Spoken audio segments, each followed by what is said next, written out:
My name is Jeff Brand. I'm the Dean of the Law School of the University of San Francisco School of Law. During the academic year 2012-2013, the law school will be celebrating its centennial.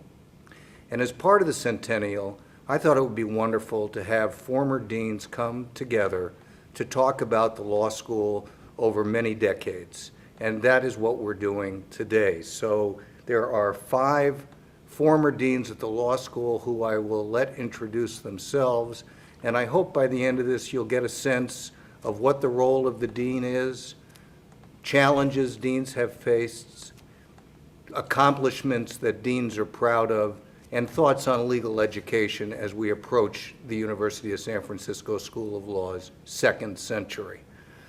We're seated here in chronological order.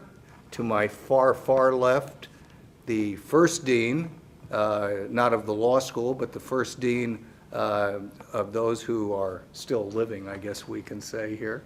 More or less. And I'll let DeLoss Putz introduce himself. And DeLoss, if you could just introduce yourself and maybe talk a little bit about how you became the dean of the law school.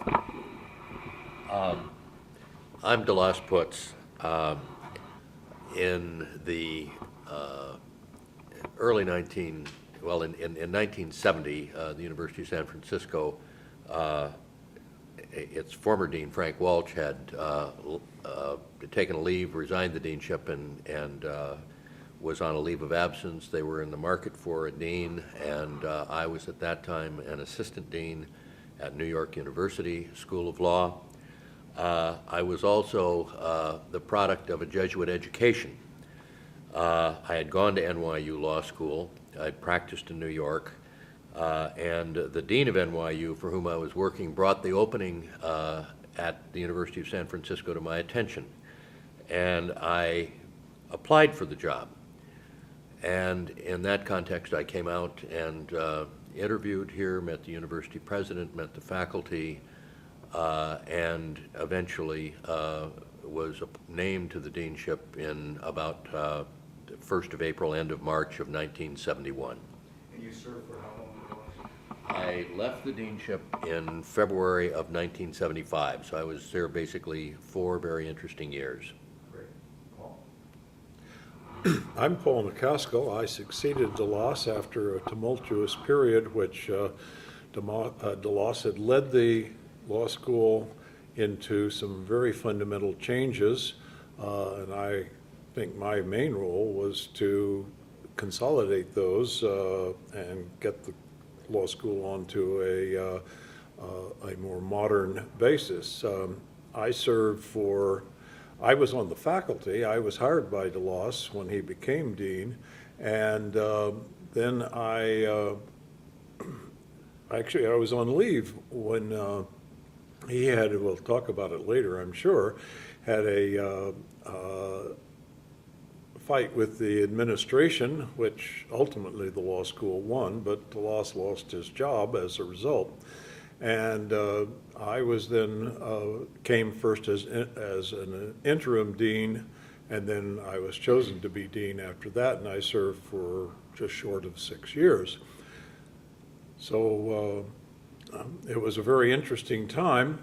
DeLoss fortunately had tenure, so we didn't lose him entirely, even though the president didn't want him to be dean. And when he came back, I made him a civil procedure professor, where he excelled for the rest of his career at the law school. Great. Joe? I'm Joe Hankey, and I came to the law school in 1971. I was in graduate school at NYU when I met DeLoss, and he hired me and brought him with him. And Paul McCaskill came that same year, so we were colleagues, all colleagues from 1971. I became acting dean in 1980 when Paul had decided to end his term and was going on leave, and there was a search for a new dean, which turned out to be unsuccessful. And so I was asked to be acting dean until one could be found. And that was not successfully concluded in the following year, so I ended up serving as 2 years as the acting dean. And then we were very happy and grateful that Professor Ratner, who was there as our Marshall Madison professor, was willing to step in and eventually was appointed to be the dean. Which brings us to David. Yes, I'm David Ratner. I was a professor at Cornell Law School from 1964 to 1982. In 1979, I came out here for a summer seminar sponsored by the National Endowment for the Humanities, a humanities seminar for law teachers. I think they felt they needed some humanizing. And in the course of that, I met two members of the USF law faculty who asked whether I was interested in coming out as a visiting professor on a new Marshall Madison professorship that had been established. I said I was interested, and they also said, we're also looking for a dean. Would you be interested in that? And I said, well, I have been interested in that from time to time. And so I went through some interviews, and in what turned out to be a rather long and circuitous process, I eventually was appointed dean in 1982. I took office in the fall of 1982 and served through some very interesting times until 1989, when I turned over the reins to my successor, Jay Folberg. I'm Jay Folberg, and after David Ratner announced that he was stepping down, there was a dean search, and my friend and former student at Lewis and Clark Law School, Virginia Kelch, notified me that there was an opening and suggested I might be interested in applying for the deanship. I hadn't previously considered being a dean, but it seemed interesting, and I had lived in San Francisco and had family here. So I put my application in, and I was interviewed, as I recall, in a hotel room in New Orleans at an AALS convention. I think Joe Hinkie was there with Eldon Riley. And after that interview, I remember coming back to my hotel and telling my wife, well, kiss this deanship stuff goodbye, because I don't think it went very well. I ended up talking about my father, the pawnbroker, and that I was an amateur magician. And about the only thing I talked about regarding the law was that I was a mediator. And I guess somehow that combination ended up being what was thought might be helpful. So I served as dean from 1989 for 10 years to 1999, when I was succeeded by Jeff Brand. And I've been dean since, and my story of coming to the deanship is not nearly as, I think, interesting and in some cases as convoluted as others, but I was on the faculty and was appointed dean in 1999 and served proudly until this day. As we start to ask questions now, I just want to say a word about the genesis of this conversation. This is a wonderful law school, and no single dean has been responsible for all the great things that have happened here at the law school. I think we've built on the legacy of each other, and I wanted to have this conversation on the record because I'm proud of who our former deans were. I'm grateful to them, and as a show of that gratitude, I thought it important that folks hear from them directly. One of the questions and one of the changes I think that probably will be reflected in this conversation, which is unrehearsed, is the role of the dean then when you came, and perhaps we'll talk about how that's morphed over the decades. So, DeLoss, why don't you talk a little bit about what you thought the deanship might be, what the role was, what the expectations were, those kinds of questions. Well, let me respond to that by telling you a little bit about what the University of San Francisco was like when I came out here in 1971, because it's quite different than it is today. At that time, the university was still very Jesuit. It was indeed, at that point, owned and controlled by the Jesuit order. It had not, that was very much part of it. When I came here, there was a chaplain's office in the law school, but there was no career services office in the law school. There were crucifixes in all of the classrooms. And the university was in a process of transition because all over the country, the Jesuit schools were separating from ownership of their colleges, and they were turning them into really non-sectarian, nonprofit organizations. And this was universal around the country, but it was a painful change for the how would I say, the Jesuit order that had controlled the university. It was a big transition. There was another transition that was going on. Traditionally, USF had been, like most of the local regional law schools, a relatively small school with a student body of 250 to 300, 325 students for many, many years. A very small faculty, many of whom were homegrown, were products, graduates of the University of San Francisco Law School. When I came, or let's say at the time that I came out, what was going on was that the school was facing a transition from a very small school with a faculty of maybe 10 full-time faculty members and a very small student body to a different world. And that part of that transition was the beginnings of what happened when I came here. When you were hired, what was your expectation of what your job was going to be? Well, my expectation it was clear to me, and I think clear to the then president of the university, who was a Yale-trained Jesuit, a brilliant guy who is still connected with the university, that the law school had to go beyond the limited resources that it had. It couldn't function in a modern world, deal with a modern legal curriculum with the limited resources that we had. And so we had a discussion about the terms of where the school was going, and there was a general agreement reached, basically in writing, that said we're going to target a student body of 600 to 650 students.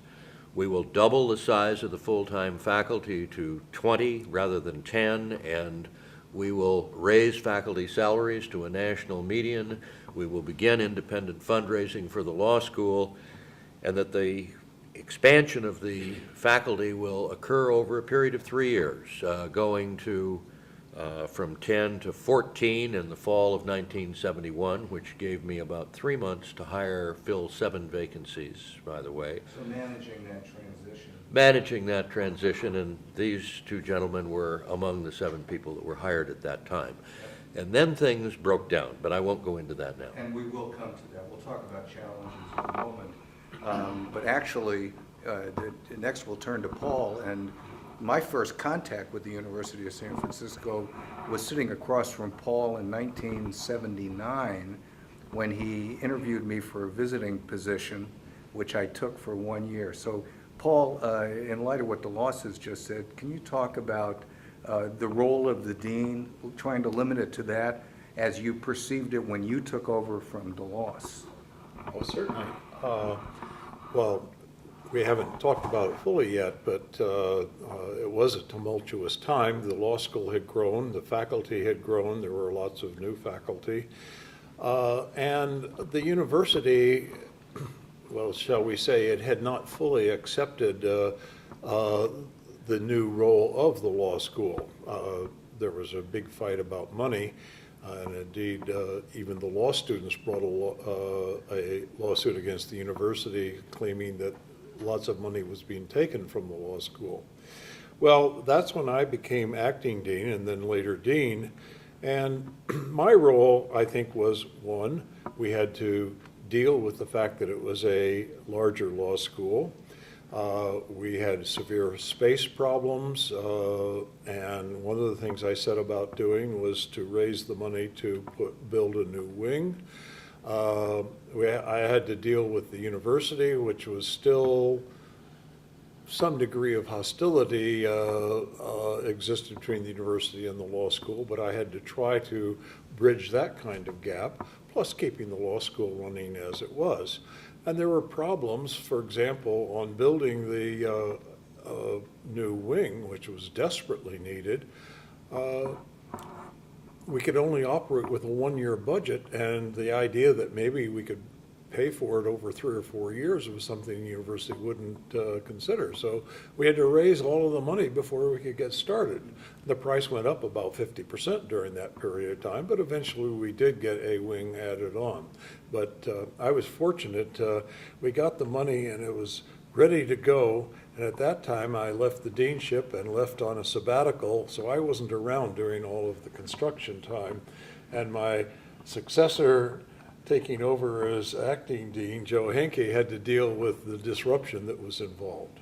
And Joe, as you discuss your perceived role, what your expectations were, what was expected of you, you are unique around this table in the sense that you were acting dean, and I'm curious how that affected both your perception and the university's perception and the law school community's perception of your role as dean.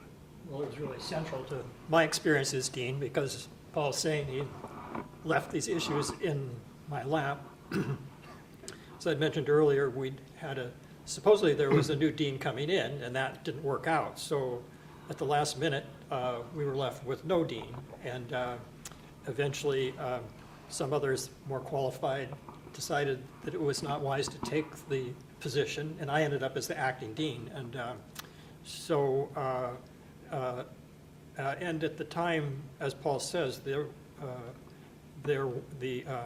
construction of the building was an issue both because it was disrupting the law school. I don't know if you remember, but there was all kinds of noise and displacement of offices and so on, and the issues of raising more money for the completion of it. It was a time of a great deal of difficulty, I believe, and being in the position of acting dean, one's authority was limited, and then the following year there was an attempt to find a new dean, which failed, which made things worse, and so there was a lot of uncertainty at the time as to what was going on. So we were talking about it earlier, given the problems with the building, our career services office was mentioned, was actually moved over to some office over on the main campus, not even at the school at the time. So there were a lot of reasons for students to be unhappy and a lot of tension in law school and uncertainty, which, but I'd say at the time, there's always been a very loyal group of alums who hung in there and eventually worked it out and persuaded David to take over. So in some ways, you're dealing with the community about who was going to be the next dean was a large piece of what you were I was trying doing. to motivate the community to find somebody to succeed Fair me. enough. And of course, then they found Dave. I should say, excuse me, that at one point, Father Angelellis had suggested that I might become the permanent dean, and I think that was what finally motivated the faculty to find somebody else to take my place. And David, your role, I mean, what you view the role of the dean as, without getting into all the challenges. Well, that's interesting, Jeff, because I had interviewed at a couple of other law schools interested in a new dean before I interviewed at USF over a period of several years. And the one constant was always that the members of the faculty said they wanted the dean to provide leadership.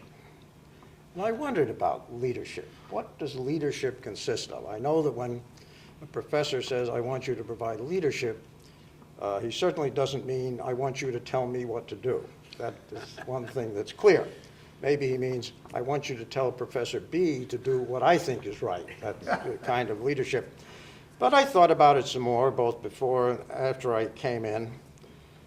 And I decided that leadership of any institution, from government, or university, or law school, whatever it is, consists in making people feel good about it, making its various constituencies feel pride and pleasure in the school. Because I don't think any one person can do much. I'd seen two kinds of deans at Cornell when I was there. One I called the janitorial deanship, somebody who believes his job is to turn over the building to his successor in as good shape as he found it. And the second was what I thought the imperial deanship. I know what's wrong with legal education and I have the solution to it. And neither of those seemed to work very well to me. So I set about basically to make people feel good about the school. And essentially, a law school has at least 4 constituencies: the faculty, the students, the alumni, and the university administration. And then you've got the general community and others as well. But those are the 4 important constituencies you have to deal with. And if the faculty and the students and the alumni feel good, they'll work hard and they'll do things and they'll be creative and constructive, and the school will prosper. And I basically decided, I'll try to do things. And of the various groups, strangely enough, I found the students were the easiest to deal with. Maybe because they're younger and a certain amount of awe. But I early on had a good idea meeting with the new president of the Student Bar Association each year as she was elected. It was almost always a woman as the president of the Bar Association. And I'd say, what are your plans for the year? What would you like to accomplish? And they'd tell me, and I'd say, well, you speak to so-and-so about this, and speak to so-and-so about that, and the other things. And that was usually the last I heard for them for the rest of the year. The faculty were heard from more frequently than many different voices. And the university administration, university administration had some views which were difficult. I discovered that there is a difference in a Jesuit or law school, in that my idea is that a person in the dean's position serves at the sufferance of the various constituencies that I mentioned. But I discovered the university had a somewhat different idea, that the power of the dean devolved from on high down through various administrative levels to me. And my job was to implement that policy. So that made for some interesting issues. And the alumni were concerned about the bar exam pass rate always, and other interesting things. But they were sort of, I think, happy to have a permanent dean after the turmoil of the previous years. And so I had really very good relations with everybody throughout the 7 years I was dean. It was a very satisfactory thing. And at the end of 6 years, I began to feel, time to go back to teaching and other things. And so I said I was leaving, and it was time to pick a new dean. So Jay, you're coming now, 20 plus years after DeLoss, and you've heard the other deans talk about the role. Was it similar, evolving, different? I think it had evolved. When I came in as dean, the law school had the benefit of the good work of my 4 predecessors here, all of whom were on the faculty. And they had helped At the time you became. at the time I Yep. became dean, and they had built up the academic standing of the school. They had consequently raised the status of the school. There was a decent physical plant. The physical plant is never adequate, but it was a good, decent physical plant. They had brought on a very solid faculty. So I had the benefit of coming into a school that was in good shape, with one exception. And that is, the school was in good enough shape that it generated income, and its budget had been carefully managed, so there was excess with big plans on the part of the faculty of how we might use it. And the university was up and down in its finances, the nature of a university through good and bad economic times. And the law school was viewed a bit as a cash cow, at least in the view of those of us here at the law school. And there was uncertainty from year to year about our budget because, in effect, the university gave us an allowance, taking our income and giving us back what seemed appropriate to the university hierarchy, taking into account the needs financially of the whole university. So we never knew from year to year how much money we would have for our budget. We couldn't plan the improvements, both the physical improvements and the academic improvements that we would like, even though we worked hard to generate that money. So there was a considerable amount of friction between the university and the faculty and the law school administration over who got what. And that led to some difficult relationships and difficulty in planning. So I guess maybe Joe Hinkie and the faculty did have something in mind in getting kind of a mediator dean. I viewed my role as really trying to first bridge the relationship with the university, and realized the main way to do that was to change the financial setup. So I proposed and worked toward and ultimately succeeded in having a new financial arrangement between the law school and the university, whereby in effect the law school would float on its own financial bottom, that we would be able to retain our own excess or our own margin over expenses, and pay the university a set amount, percentage-wise, for the good services they gave us, and be able to build up a cushion for tougher times or a cushion for improvements. And that did pass, and I think it helped pave the way for much improved relationships and a productive period between the university and the law school. And I want to come back to that. The finances of all of this, of course, are central to all of us. And when we talk about accomplishments and challenges, I want to come back to that. But just very briefly, in terms of my own role as dean, Jay has said it, he built on the good work of his four predecessors seated at this table. And by the time I became dean, many of the issues that had separated the university from the law school and had caused friction had really been resolved. Particularly the financial issue, where I inherited the wonderful agreement that Jay was able to work out with the support of alums and others with the university.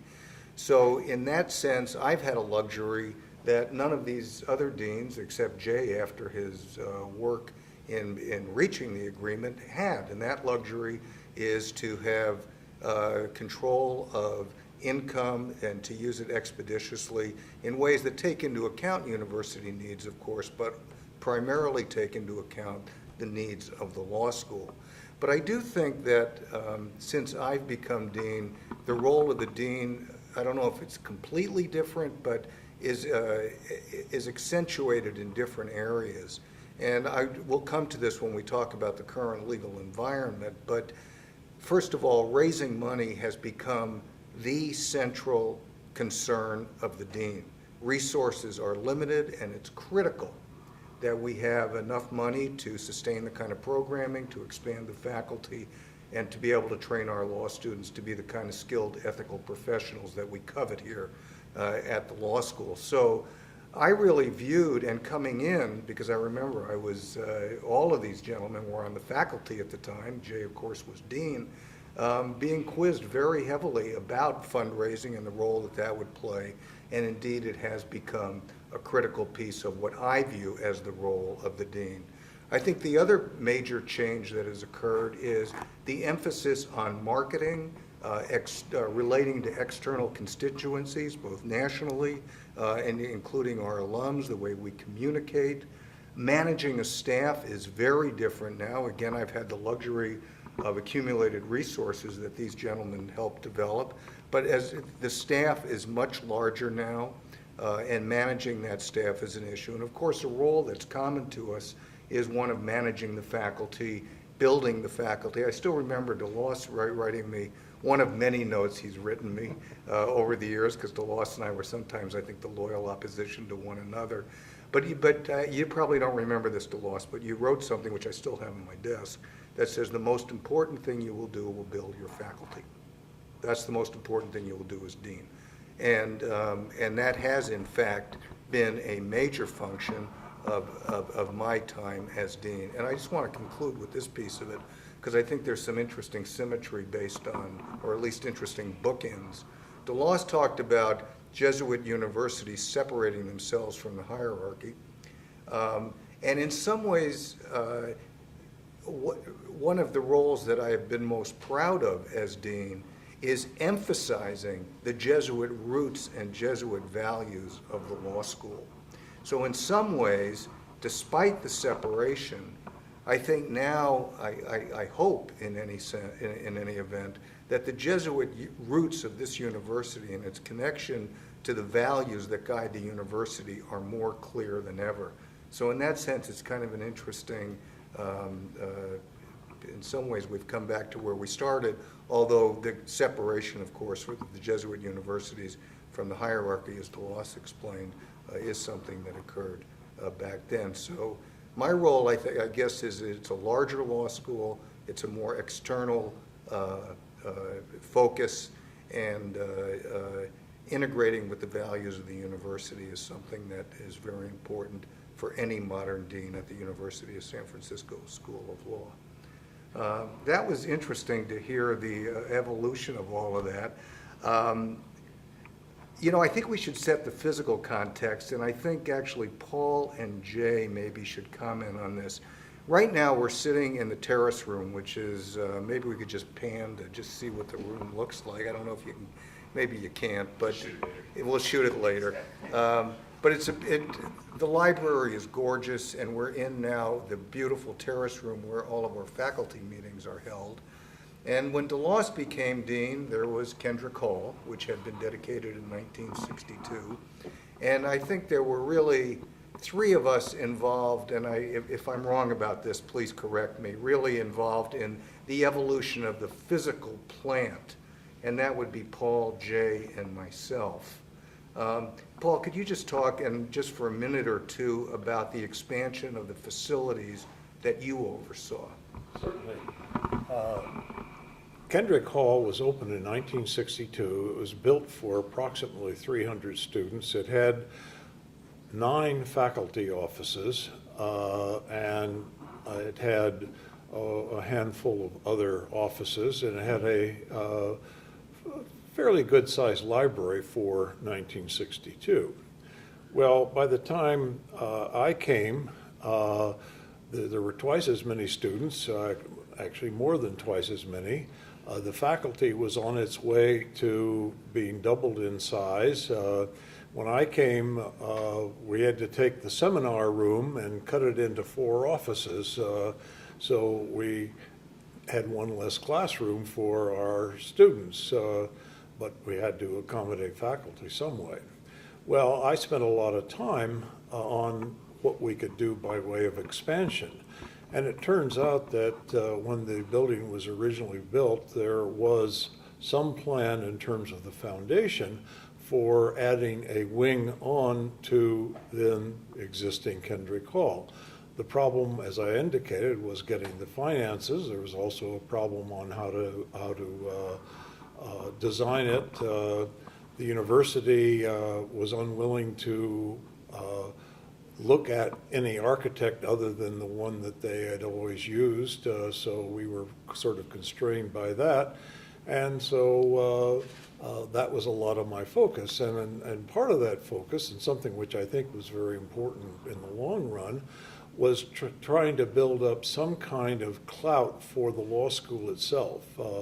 Fundraising was university fundraising. There was a law fund, but it went to the university, and if they wanted to give any of it to the law school, well, they could if they wanted to, but there wasn't much going on. And one of the things I was able to establish was a board of counselors, which still exists, and I found a wonderful gentleman, George Helmer, an alum of the law school and a very astute businessman.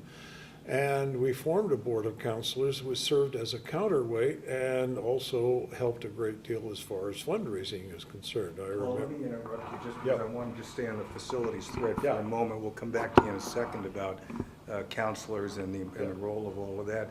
But so Jay, when you became dean, the Kendrick had been expanded. There was what we then called the new wing, and of course then you faced the biggest facilities challenge of all in many ways, because it also involved the ABA and the law school's accreditation. Not that it was in jeopardy, but it was important to it. So maybe just spend a minute about this beautiful building we're in now. Yes, well, the law school, by the time I became dean in 1989, it had another growth spurt. We had added some faculty, a larger student body, so we were in need of greater space, and we were living under the shadow of ABA requirements that required formulistically so much library space as well as office space for the number of faculty. We were also understaffed with faculty by that time, again, because of the formula of the ABA. So we were faced with having to expand our library book count, sounds strange today, but expand the number of books and expand the number of faculty, and we had no space to do that. So we were under tremendous pressure to increase the space primarily for library purposes, and we were also under pressure from our librarian. If you remember, I indicated that my contact with this university before I came was Virginia Kelch, who was the head librarian. And I didn't know at the time when she suggested maybe I should apply for the deanship that she thought maybe this guy could be the fundraiser for my library. And that's what I became. But it wasn't Virginia's library, it was the library we all very much needed under her librarian leadership. So by that time, we had a very active board of counselors as well as a board of visitors.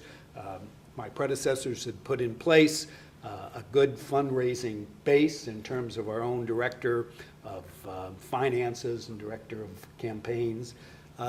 So we geared up and went to work and made the case, which wasn't an easy case because nobody but the ABA really believed we needed more library space. Computers were coming in, and in short, we made the case, which was a good case, of not only the need for more space for books, but the more space we had, which we needed for students to gather, for study rooms, for smaller classes. We had very few seminar rooms. And all of that was accomplished by designing a wonderful library building that freed the space in Kendrick for more faculty, for more seminar rooms. And so it wasn't a hard case to make. And with the help of the faculty and our alums, we made that and raised more money than had ever been raised to pay for the library. So by the time the library was under construction, we pretty much had the money in place, and it wasn't debt financed or deficit financed. And I think it was a significant accomplishment for the whole law school community. Yeah, and I will say that I had the all-time luxury. I'm appointed dean. $18 million has been raised for the Durain Zief Law Library, the primary benefactor of the law school, Art Zief, and Art and Durain, both very generous. So by the time I come in, I have the privilege and fun of overseeing the construction of this beautiful library that Jay had put in place. But the only problem was that that left Kendrick Hall. And you've heard Paul describing how Kendrick Hall had been carved up. Well, that was even 20 years before then. By the time the library was finished and we had this gorgeous state-of-the-art building, Kendrick really had been carved up. So the decision then was, and I still remember Jay saying to me, be careful about getting involved in another capital campaign. I don't know if you remember that conversation, but I did look around and decided that there was only one solution to Kendrick Hall, which was to hire the same architects, get the same builders, gut it, and do it right. And over the next 5 years, from 1999 to 2004, in fact, another $17 million went into that 55,000 square foot facility, Kendrick, which is about the same size as the Durain Zief Law Library. So now students coming here, I think, are just thrilled with the facility. It's one of the great attractions for applicants. And as you can see, generations of deans have all played a role, not only in terms of the physical facility, the design, but in dealing with constituencies, developing fundraising structures, dealing with the ABA to make the current Corrett Law Center, which consists of Zief and Kendrick, the reality that it is today. So let's turn now, and maybe we can do this as one question, but DeLoss, can you talk, and I realize we could do this for hours, but we're going to try and talk for another 30 minutes or so, but DeLoss, could you just talk about what you viewed as your biggest challenge and your greatest accomplishment, or something along those lines? Well, I mentioned that when I came, the president of the university and I agreed that the law school was in a transition phase, that it had to increase the size of its faculty, that the student body already had had increased significantly. When I came, we were looking at student-faculty ratios that were in excess of 40 to 1. And we started to implement the expansion of the faculty. Got the first bite of it in the fall of 1971 that brought in people including Messrs. Henke and McCaskill to the law school. And then in the spring of '72, the university changed presidents. And the new president came in to deal with financial problems that the university was experiencing because of declines in undergraduate enrollment at a time when the law school enrollments were increasing markedly. There was an enormous flood of students coming to law school. The new president, almost before he arrived on campus, decreed that he was freezing faculty salaries, that he was freezing all hiring. And this created a very difficult situation because we were on our way to a faculty of 20 and stopped at the point of 14 and said, well, you're not going to get the next 2 installments of the expansion of the faculty. It imposed an incredible burden on the faculty that were in-house because there really were 14 faculty dealing with a student body of over 700 students. I mean, it was, and many of these faculty were relatively beginning teachers and brave, but it was a hard time.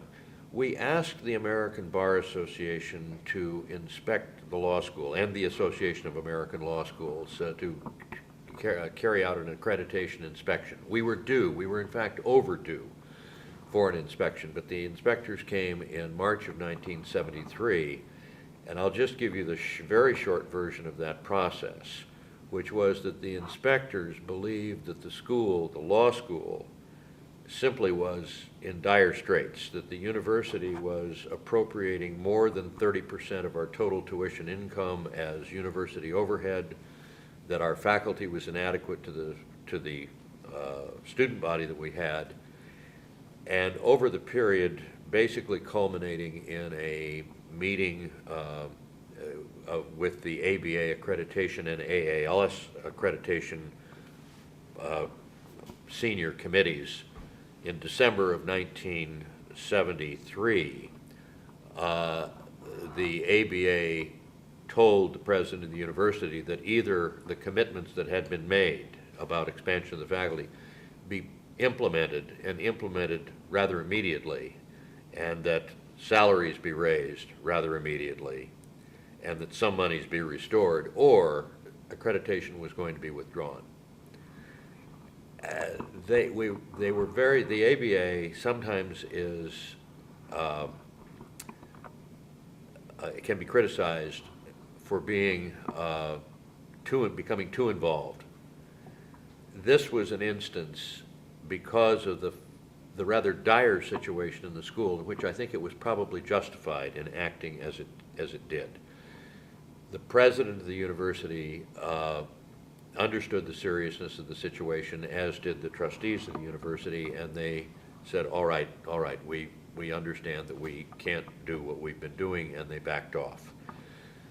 We then went ahead and in the following year were able to implement it and to hire and to carry it out. That was the most important thing that possibly initially came out of that was that the American Bar Association said you may not help yourself to a 30% overhead rate. And that, while it was not, thank God that eventually my successors got that reduced to a really orderly, permanent formula, but that established a baseline that the ABA reduced the rates at that point, to 16%, from 30% to 16%. And the university was honored that general range of overhead into the future. They didn't have until Jay got a final agreement, it didn't happen, but at least it prevented the kind of taking of university funds that had happened when I was first in the deanship. I wanted to say one other thing about that. The faculty at the time, this was a serious fight. The students did sue the university. There was very contentious. the faculty at the time, who were largely untenured, I mean, new faculty coming in, they backed fighting this thing in a serious way, regardless of the consequences. It was a very brave act of the faculty. And it did break some eggs. But given the personalities involved, and I'll take my own share of the blame as well, I don't think we could have gotten the result that we did without having the intervention of the accrediting agencies. Fair enough. And I think, it's interesting listening to you talk, DeLoss, because I always say about you that I think you were really kind of the first modern dean at the law school, so fought battles from which, the spoils of which many of us benefited. But I think it's also interesting to show the continuity. So the battle about percentages, which Jay finally successfully resolves, really has their roots in the late 60s and early 70s. And I think I could say this about anything that's happened at the law school, but for the work of predecessors, where we are today doesn't happen. And I realize I've limited the time for discussion, but I also just want to say something about DeLoss's deanship. He hired some of the great faculty members this law school has ever seen, and it's no accident that the faculty stepped up because of the quality of the people that you hired. Paul, maybe you could just talk about, a great moment and also what you view as your biggest challenge when you were dean. Certainly, I think first, I think that DeLoss established the modern law school. The president fired him as a result, but that's because he had done such a good job. And fortunately, he stuck it out and has been a very valuable person ever since. But he is certainly the progenitor of the modern USF Law School, and I don't think that should ever be overlooked. The university continued with some intransigence. So I think part of it was they had sort of old-time faculty who didn't really understand how modern law schools operated. But fortunately, not too long into my deanship, there was a new academic vice president who did have understanding. And with him, I was able to work out some fairly comfortable détente on how to operate. As DeLoss indicated, I think I don't want to take any credit away from Jay's formal agreement, but I think each year we came out with a result that was not dissimilar to what is now firmly in place. It was the only problem was, well, would it happen next year or the year after or under a new dean? But I think it pretty much stayed in place all the way. And the university itself was having problems. The undergraduate faculty went on strike. And I actually spent a lot of time with the university administration trying to work out how all of this could come together. So in a way, the law school became someone or an institution that was helping the administration during all of their fights with the undergraduate faculty. So it was an interesting time in terms of those sorts of things. And I think what I feel my greatest accomplishment was to get on a more firm basis, not a completely firm basis, but on a more firm basis, what DeLoss and President Johnson, the president who had hired him, set out to do. And I think that's why I give DeLoss so much credit, because that's what has made the modern law school. And as I said, establishing things like the Board of Counselors, et cetera, I think helped in that particular regard. Really interesting. Now we go to Mr. Acting Dean. Joe, Well, how about you? listening to all of this, I think to put it in perspective of what was happening demographically at the time, when DeLoss and when we all came in 1971, we were riding the crest of the baby boomers. And the Alumni Association, there were some very loyal alums, but it was a very small group. And so at the same time that the boomers were coming in, suddenly women were coming to law school. And within 2 or 3 years, the classes were 50% women, maybe even more now. So there's huge demand for law training coming, just rolling over the school that was set up originally as a night school. And the classes were conducted in a couple of rooms over in the undergraduate library. So the alums were a very small group, but some special people too. But in many ways, what we're describing here is this whole set of growing pains as we try to adapt to this new world where there's so many new students and higher aspirations in many ways as to what could be done with them. And so, David, as you listen to this, your own challenge, does it sound different? Does it sound, and your own sense of accomplishment, what strikes you as something that really made you proud? This is all very interesting because there were two, during my tenure, there were two really serious challenges, both of them arising from this complicated relationship with the university. The first was during about the middle of the time I was dean. There was a university, other parts of the university, not the law school, suffered a severe decline in enrollment and hit their budget enormously. And they just, were forced to make across-the-board cuts, and not just in the schools that were most affected. And we were hit with these cuts during the years that were involved. And in the course of that time, I actually had to let 3 people go, not members of the tenured faculty, but 3 sort of partly faculty positions, which was a very difficult thing and is very bad for morale, as you know, as if you have to let people go. That is not a good situation. But it bottomed out, and we were on a more even keel at the end. The second thing really affects this wonderful new building. I was suddenly informed that the university had plans to build a cogeneration plant for the generation of heat and electricity on the very site of this building. Wow, that's news Which to me. would have foreclosed the possibility of this expansion. Naturally, they didn't think to consult us because it was none of our business. It was university business, and they just felt this was university property and they could go ahead and do it. That was after the proposal to build a windmill on the top of the hill. Yes.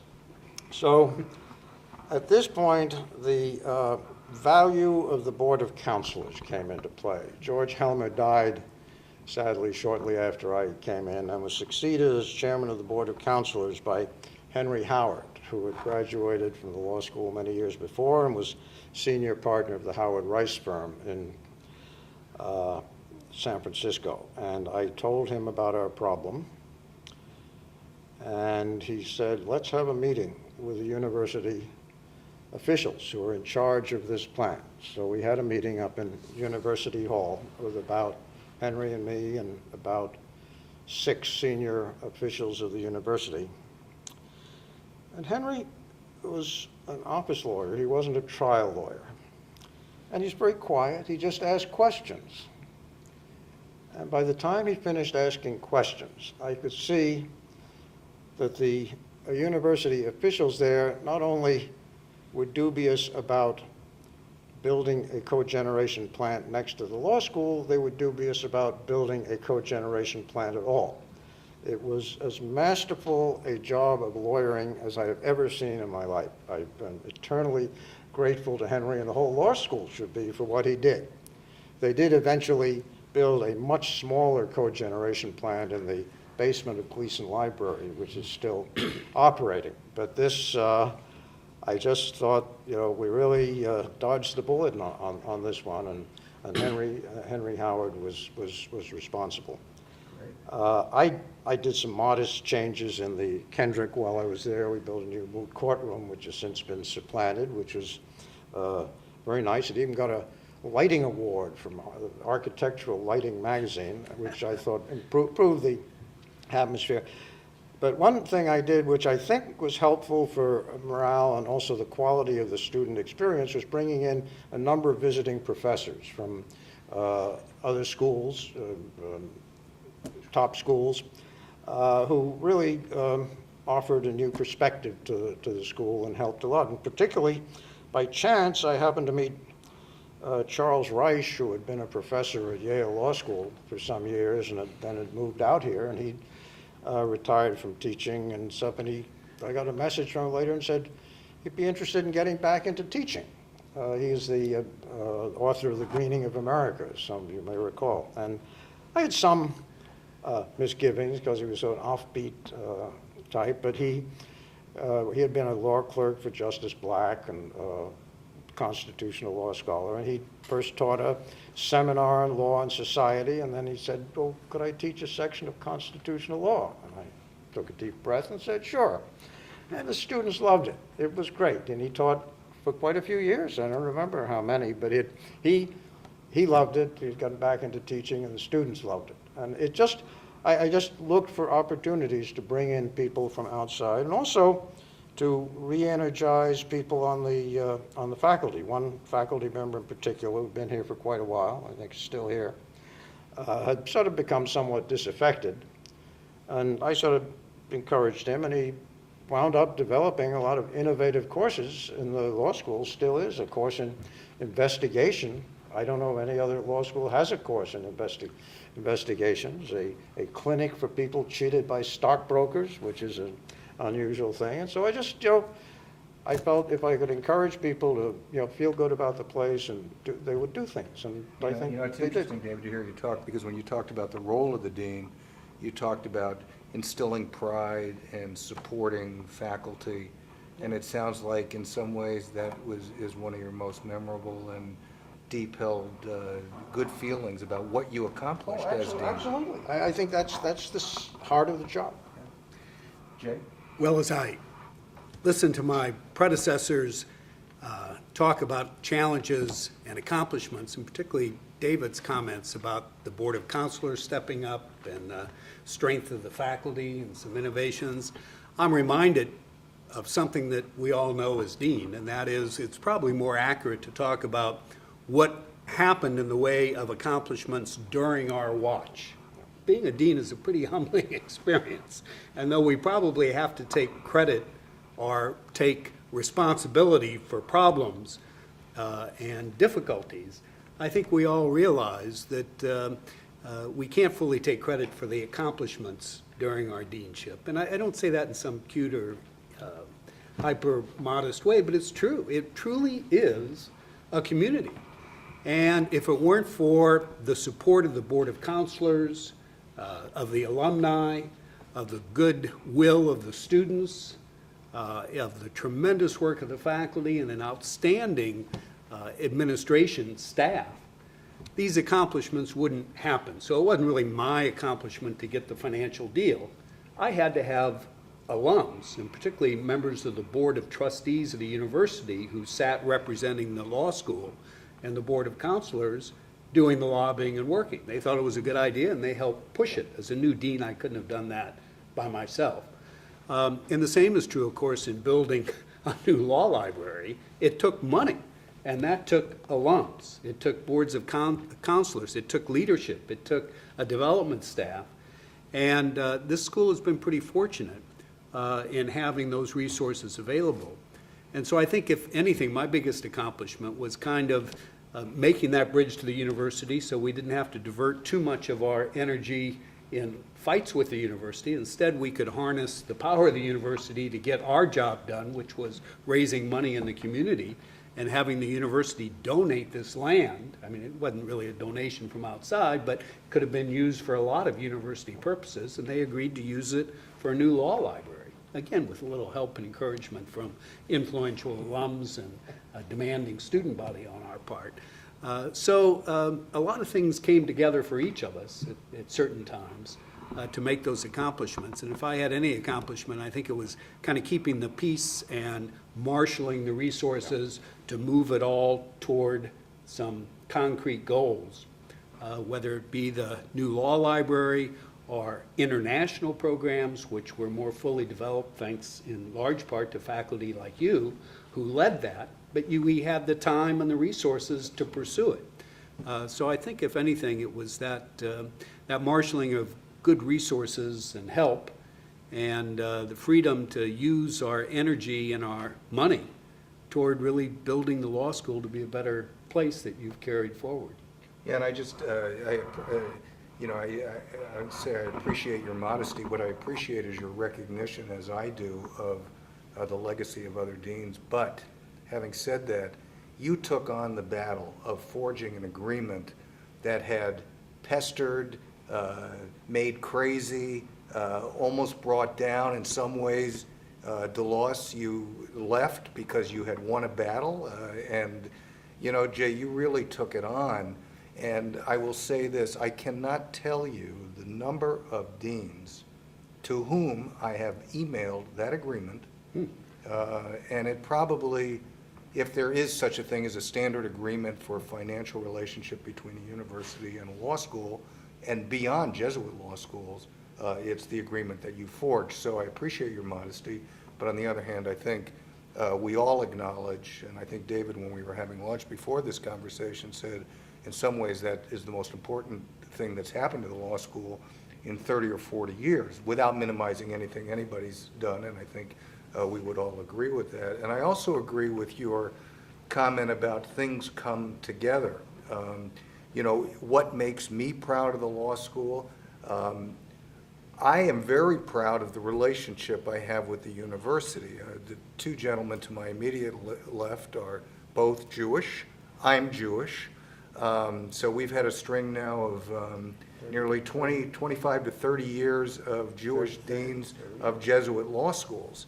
And I think the thing that makes me most proud is the relationship that we currently have with the university. I listen to these stories, and I've heard them many, many times, but I'm still amazed at the animosity and the fights that did exist. Not always, and there was always a lot of support, but there were real deep issues.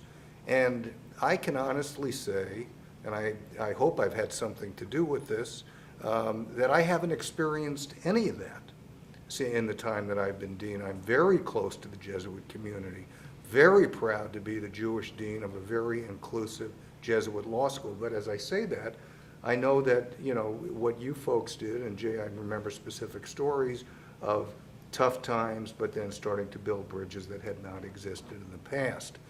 The other thing, and again, it's not just me, I'm very proud of the diversity of the law school, which we really haven't had a time to talk about in depth. Joe referred to the gender diversity of the law school. You know, there was a time with the class of '59, which precedes us all, but not by a whole lot, DeLoss. That class had, I don't know, maybe, 40 people in it, all of them veterans, all of them married, all of them save 2 or 3 male. And of course, now we have a law school that is over 40% students of color, majority female, and that diversity is necessary and wonderful, and it's something that makes me particularly proud. And I would just say that in terms of my own challenges, whereas a lot of what I've been listening to in this conversation has been around issues and ironing out resources with the university itself, I think for me, because that agreement, Jay, that you forged has been honored in such good faith by the university, that hasn't been the issue. For me, the issue have been the external forces that are engulfing legal education today. I always tell people, please walk through this law school, take a look at the hues and colors of the students, the intelligence, the dedication, the desire to do good. And it makes you proud, and you watch them perform in the classroom, and it's wonderful. But they are facing an environment that I think may be the toughest that any of us have seen. And maybe that's subject to debate, but between a revolution in technology and a collapse of the economy in 2008, managing student anxiety, outrageous student debt, and trying to make it so that students can bridge their enthusiasm and excitement of being in the law school as opposed to the challenges they face in the external market. For me, that is the most daunting challenge I think that I face. I always tell students, beware the assassins of the spirit. And I think those assassins are everywhere today, and trying to ward them off is something that really does keep me up at night as I worry about the law school community. Well, that was an interesting evolution. Let me try something, if I can be sort of Barbara Walters-like here. Can you, DeLoss, in one sentence, in one sentence, try and tell me what the most wonderful thing that you experienced being dean? If I just asked you to say it in a sentence. We put together a core faculty of very fine teachers who stayed together for a period of nearly 30 years. Period. Paul? I guess I would echo that and say that I think I've had many wonderful friendships, both professional and personal, with a faculty that, as one of my colleagues once said, who came about 6 or 7 years after me, after about 25 years, she said, "I'm still a junior faculty member."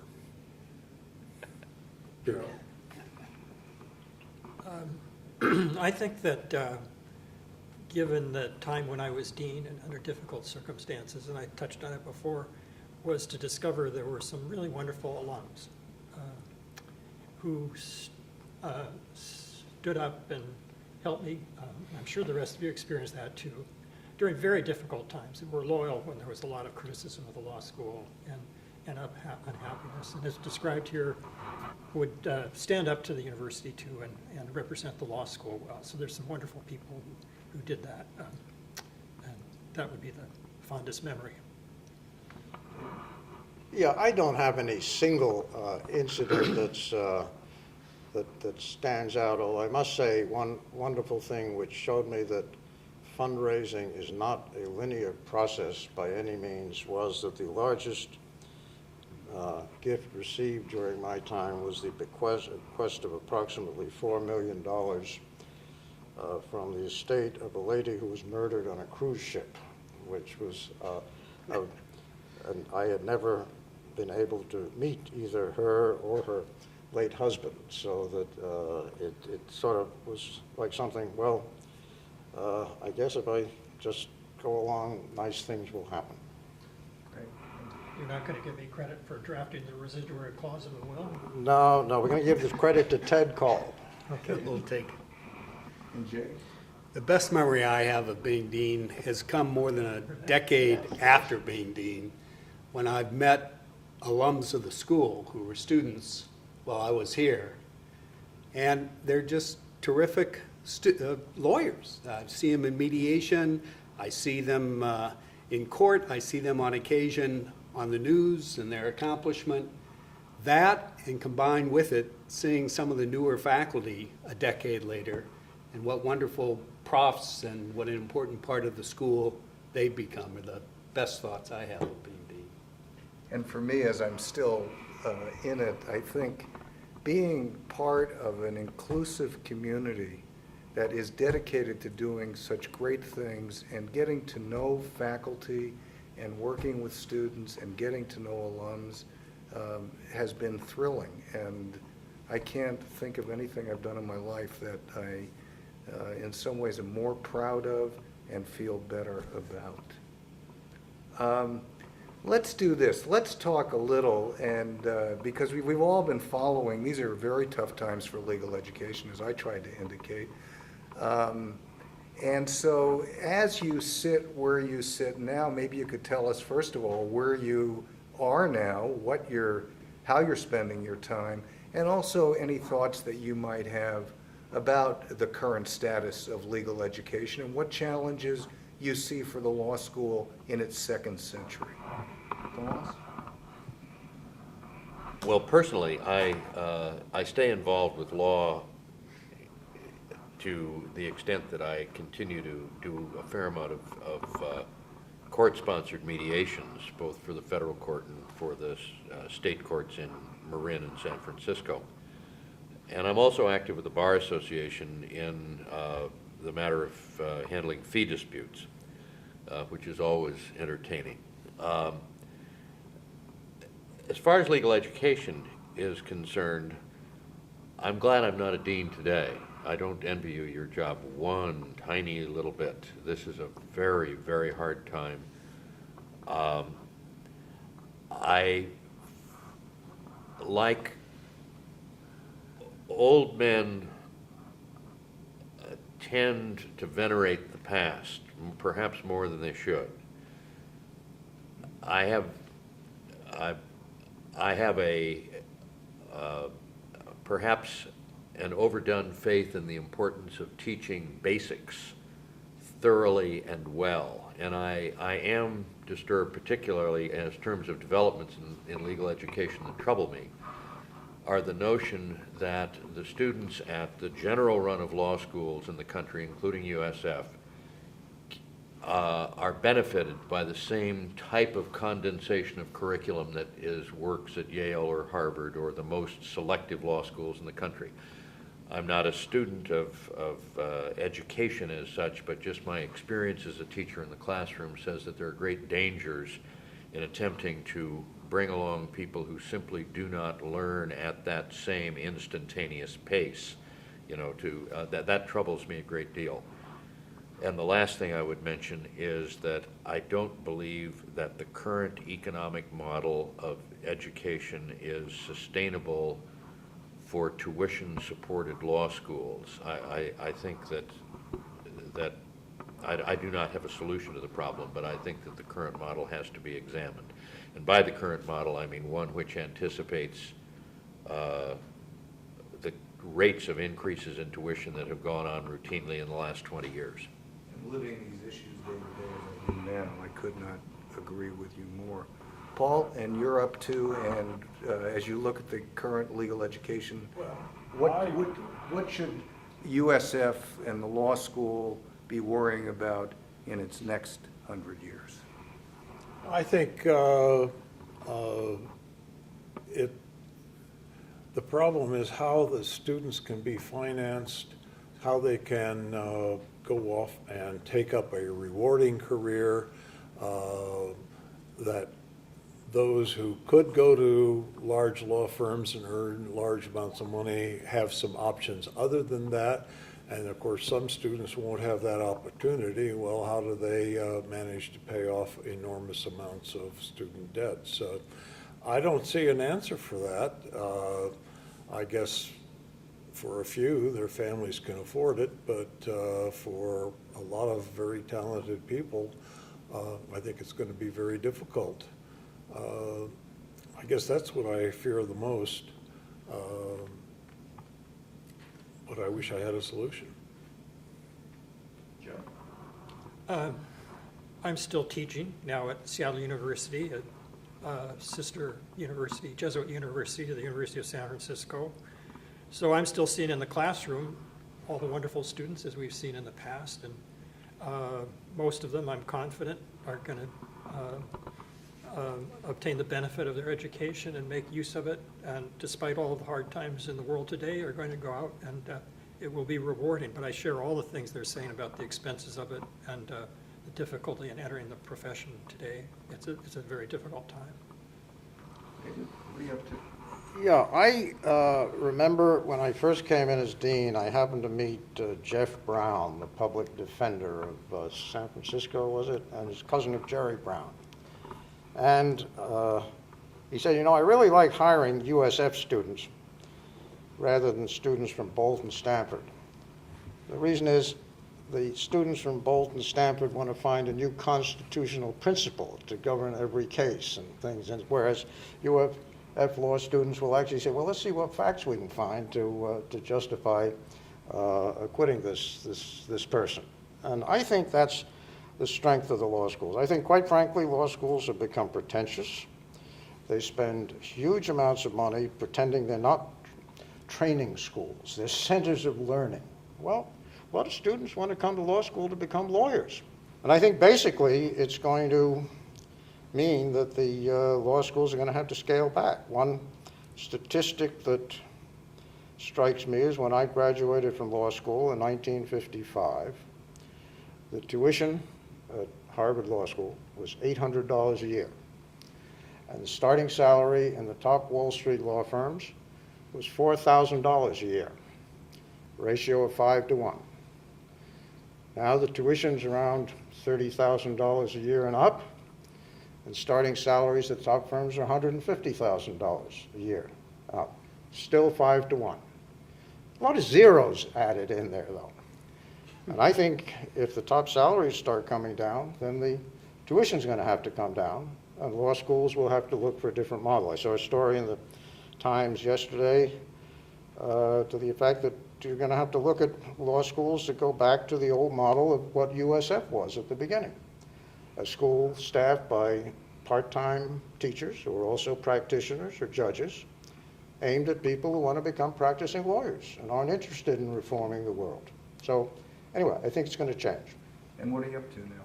Pardon? Oh, what am I up to? Well, What are you doing? not teaching anymore. I just get involved in a whole lot of things and stuff. I still do my regular hiking around my mountain. I'm most recently involved in a group attempting to reform the public pension system in Marin County, but I keep busy.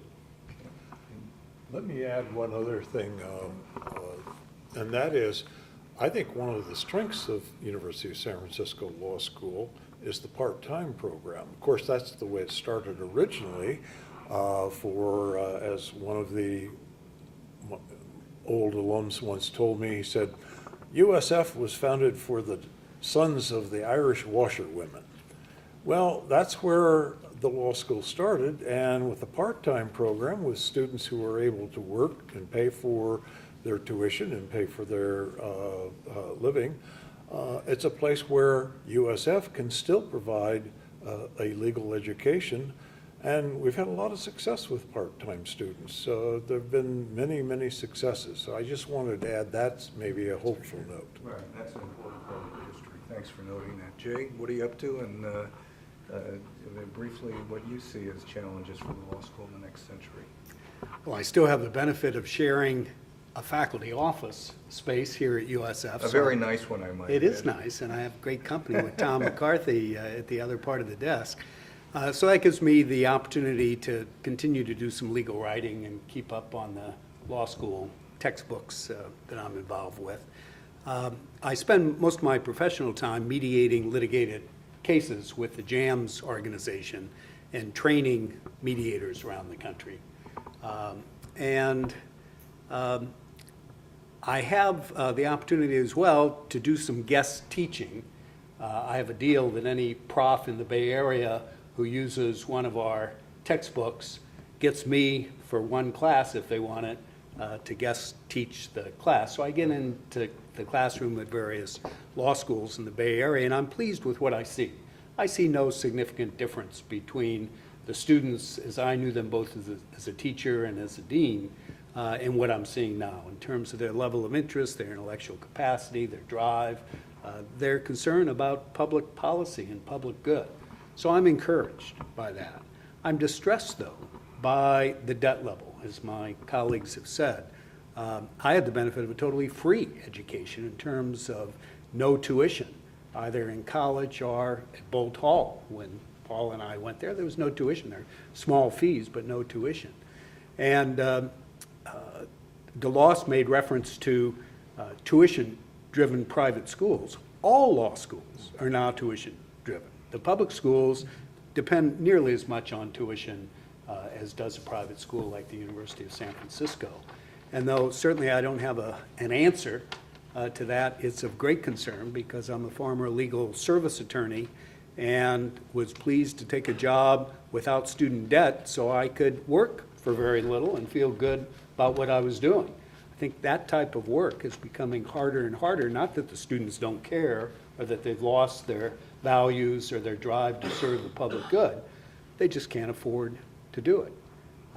So I share that concern among my colleagues, and I'm glad there are still deans willing to tackle those big problems. I think all of us in our own ways probably had it easier. Well, I just want to say in terms of these challenges, the managing of resources, marshaling of resources, the debt of students, whether the model is sustainable, and I suspect, DeLoss, that you're right, that the model as it now exists is not sustainable.